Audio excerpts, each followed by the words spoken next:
Foundations of Amateur Radio. Today we enjoy radio using all manner of different so-called modes. The ones that most people are familiar with are FM and AM. In fact, digital radio DAB+ is another example of a mode. In amateur radio we have a few more to play with. Single sideband or SSB, countless other digital modes, CW or carrier wave, are all different approaches to getting information from one place to another. If you have a radio that uses SSB, you'll soon notice that there are two versions of SSB, something called LSB and something called USB, or lower and upper sideband. If you tune around the bands, you'll soon notice that some stations are using lower sideband and others are using upper sideband, and there seems to be no rhyme or reason to it.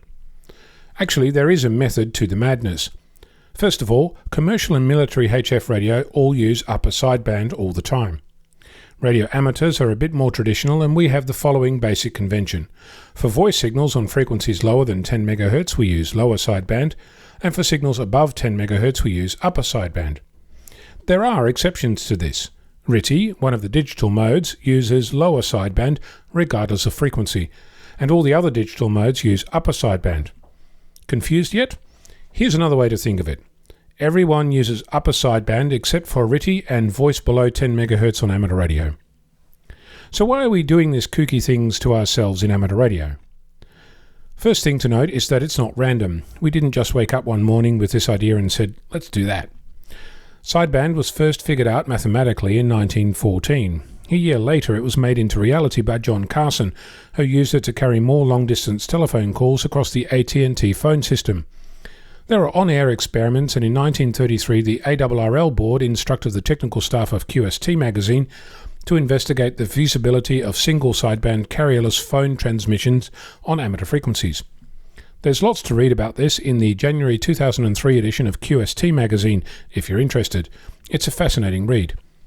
From an engineering perspective, radios built during the birth of sideband or single sideband suppressed carrier, to give it its full name, use different methods to create a sideband signal.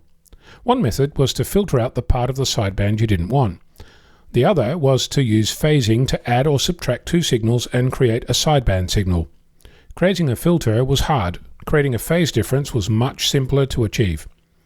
Now, one of the effects of using this method of making a sideband signal was that you had a place where the signals would add and another where they would subtract. Where was this place, you ask? One guess. 10 MHz, anyone? So for these radios built during the birth of sideband, upper and lower sideband came as a side effect of creating a simple and reliable system to make the signal. Today we have alternatives which make this 10 MHz magic spot pretty much obsolete, but there are still 1951's Collins 75A-1 radios on air today, and we like to talk to each other, so why fix something that isn't broken? That's why we use upper and lower sideband. Remember, everything uses upper sideband except RTTY and amateur radio phone below 10 MHz. I'm Ono, Victor Kilo 6, Foxtrot Lima Alpha Bravo.